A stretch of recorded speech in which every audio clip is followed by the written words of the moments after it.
My name's Deric. This is my wife Jenya. We bought a fixer-upper. We're remodeling this house one day at a time, all while living in it. Be sure to subscribe to the channel and turn on notifications to get all the latest videos to track our progress. You'll find lots of how-to videos with step-by-step instructions to help you with your next do-it-yourself project. Welcome to the Rundown Reborn channel. Hi there, welcome back. Today I'm doing electrical. I like doing electrical. You don't get very dirty doing that. Electrical is kind of tricky. It can be dangerous, but it's not hard. And if you got common sense and knowledge about the topic, you should be fine. A little bit about fixer-uppers. There's this thing called a building permit.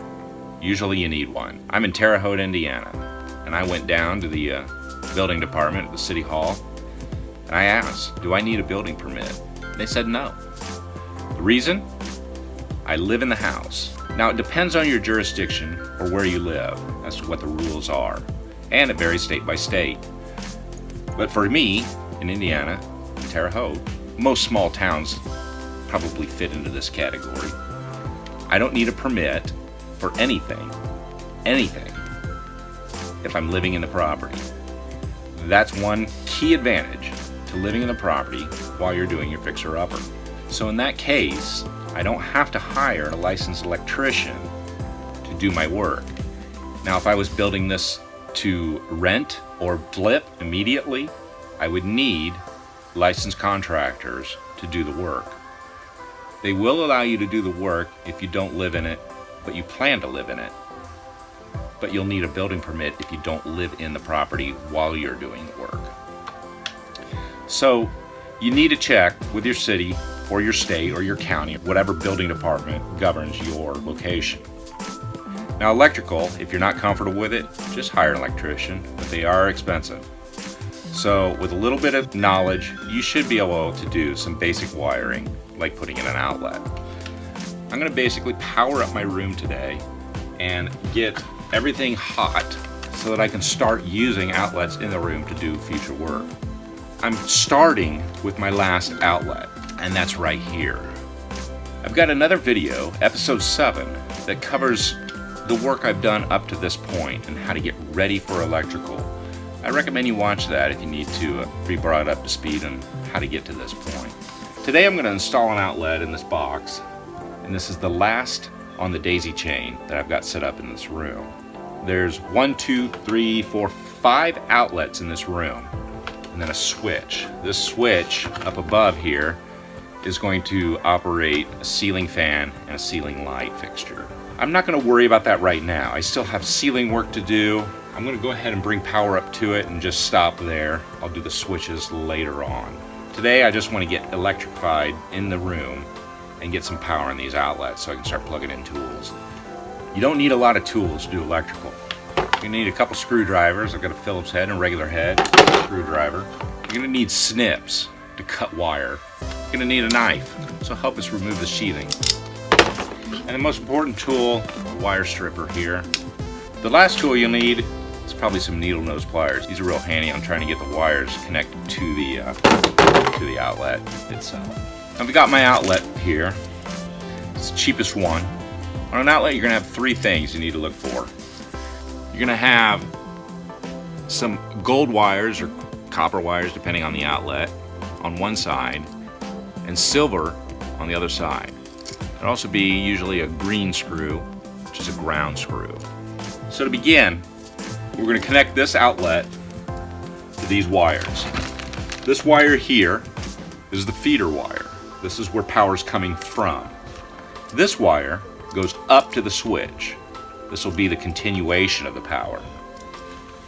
So to start, I need to remove the sheathing from both these wires.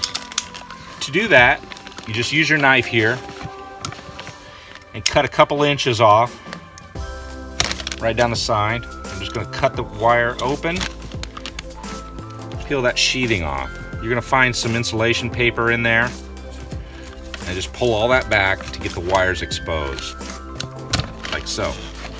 Let's do the other one.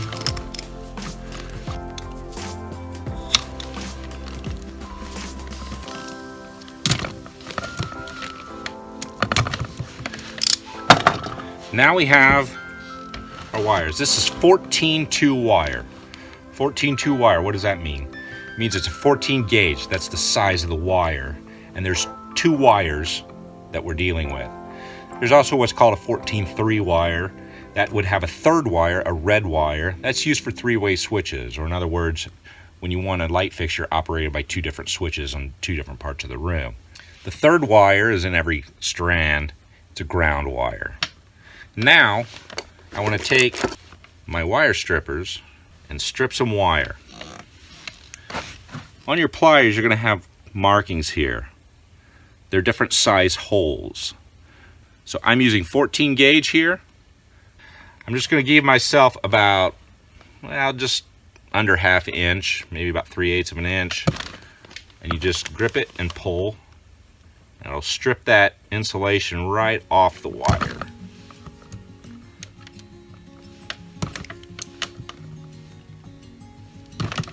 Just like that.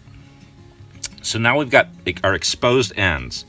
There's no power coming to this. If you're working on an outlet that's already hot, for God's sakes, go shut off the circuit and make sure the power is dead to the outlet. Now we've got our wires stripped, and we need to start connecting it to the outlet. So I have here what's called a wire nut. This one's green. What's unique about that is it has a hole in the end of it. Green is ground. These come in really handy on working with the ground wires. And when grounding your outlets, you need to basically just make sure your ground is tied together and connected to the outlet.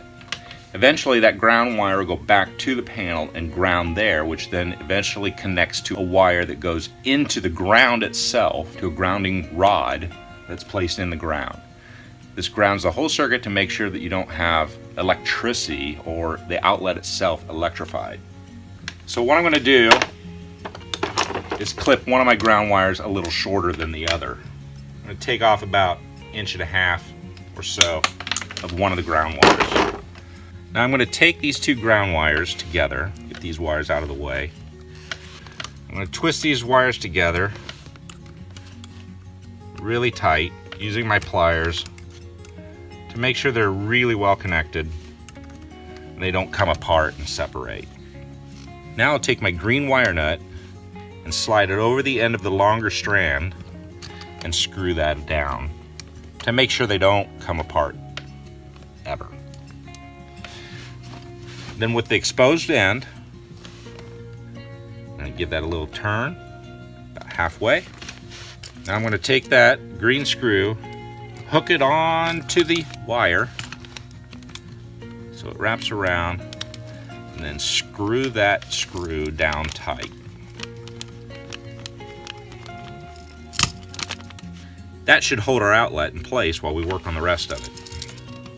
Now these 2 wires right here are the supply, and these 2 go to the switch. The easiest way to remember this is the gold side is for the power, the hot. The whites will connect to the silver side.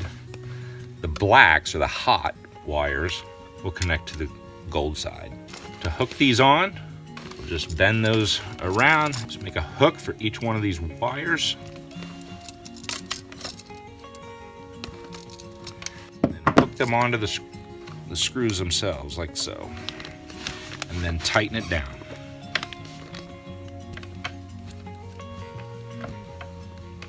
Many of these outlets on the back have a hole in them that you can push the wire in and it just locks in. It's fine if you want to do it that way. I recommend not doing that. Actually screw them and attach them physically to the outlet. Why? If you screw them in the back and you end up making a mistake or you want to change something, basically you have to cut it off and throw out the outlet.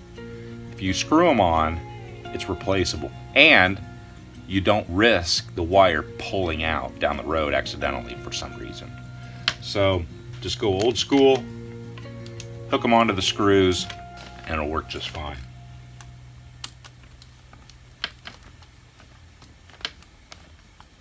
All right, the neutral wires are in place. Now we're going to repeat the same thing with these black wires, or the hot wires. Hook those on, make sure they're up against the base of the screw, and tighten the screw down.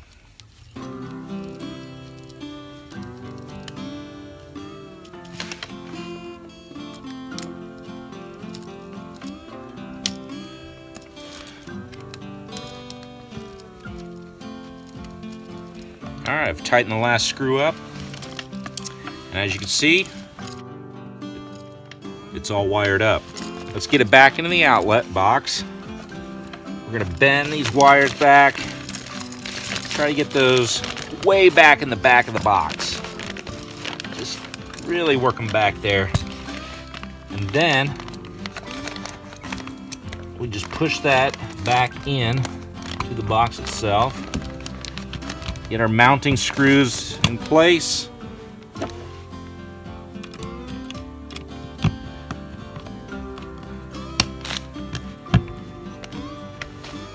You can screw them in by hand, but I'm going to cheat and use my power drill here.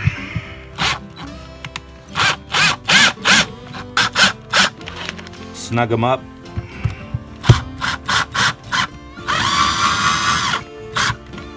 Make sure it's straight. I'm going to put the cover plate on. I've got 2 kids living in the house, and I don't want them messing around with it. I'll take these cover plates off later when I do drywall, but that could be down the road a little while. So I'm going to go ahead and put these on just to keep it safe. But that's it. That one should be good to go. I just need to go and get some more just like that. Now I'm looking at the switch up here. I've ran power to that when I connected it to the outlet down below. So when I electrify this room, this wire is going to be hot. I don't have a switch right now to connect it to, so I need to make sure that this is secure. So I'm going to go ahead and strip some sheathing off of this. Peel back that bit. And then I'm going to use wire nuts to cap these off. I've got 2 yellow wire nuts here. And I'm not going to strip the wire, I'm just going to put this cap on there, twist it on until it's tight on both the white and the black. I'll go ahead and put one on the ground too. Now these are safe. They can't touch, they can't spark, they can't touch each other, most importantly. Roll these up into the switch box. Press them way back into the back. Make sure they're back there, make sure those wire nuts are secure. Then last, make sure it's kid-proof. I'm gonna take some of this painter's tape. Tape this box up until I'm ready for it. There, now it's safe. Nobody's gonna mess with it. When I do electrify the room, the power coming to that box is just gonna stop. It's not gonna do anything. Better be safe than sorry. Now I'm here at another outlet. This is the second outlet on the daisy chain. I've done 2 other outlets between this outlet and the last outlet with the switch. So this is 4 of 5. I've already started the ground wire connections.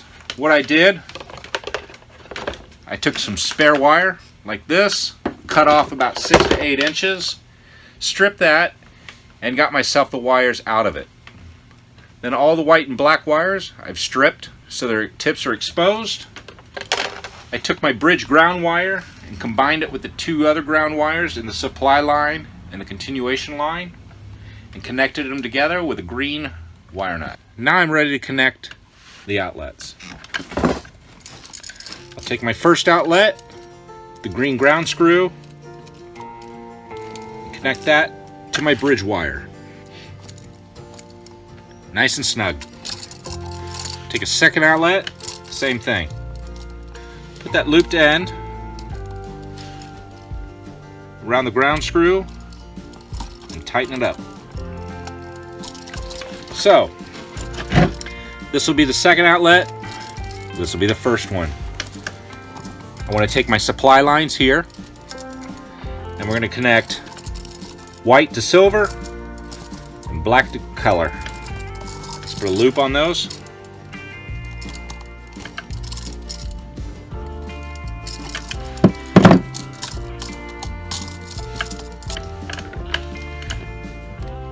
Tighten it down.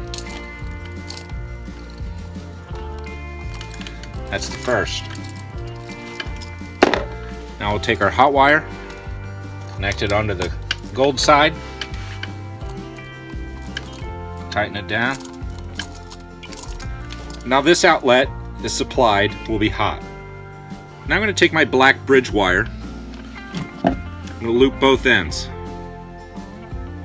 and connect one end to this first outlet.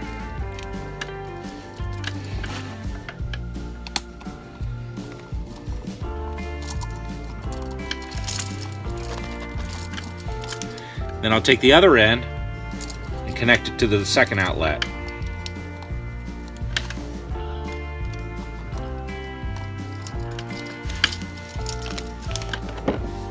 We'll do the same for the neutral wire.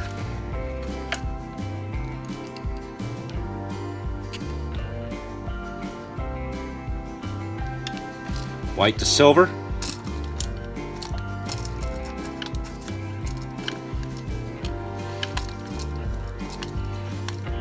Tighten that down to the first outlet. Bring it over to the second outlet.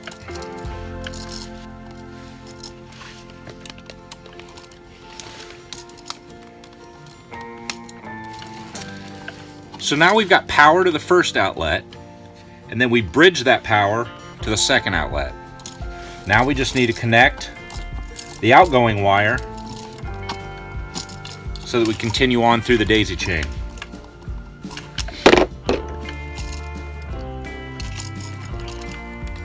Loop the ends, and then secure them to the outlet.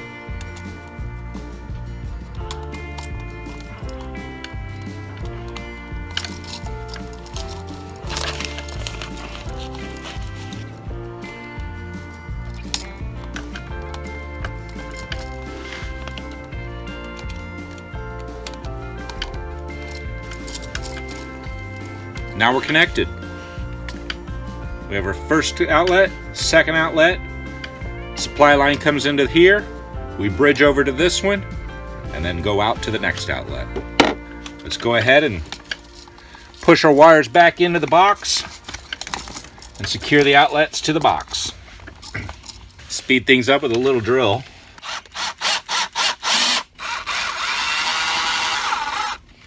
Careful you don't over tighten them.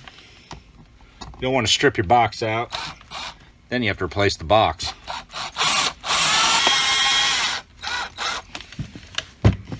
Just give them a little hand snug finish.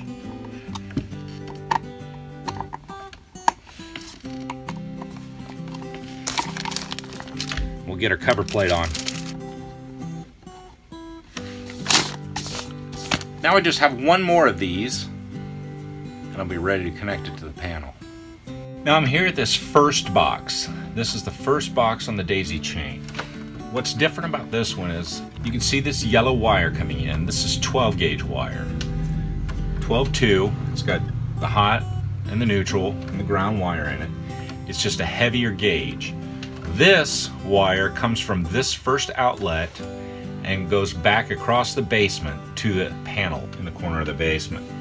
So this will be my actual feeder line. Just like we did in the other outlet, I'm going to bridge these two outlets together with some of these wires and put two new outlets in here.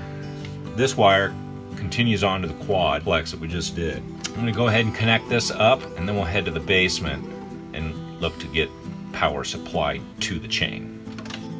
I'm finishing up the last neutral wire here, screwing it down tight. And we've got those connected now. Hot wire comes in from the panel, feeds this first outlet. We use bridge wires to then supply power to the second outlet, and then connect our continuation wire out of this outlet onto the next. There we go. All my outlets are in. They're wired. They should be okay. We're going to go down to the basement now and connect that feed wire, or that home run, back to the panel. Join me in the next video when I go down to the basement to connect these outlets in this room to the panel using a new circuit. I'll go step by step through the process of installing a new circuit on a 100 amp panel. Thanks for watching.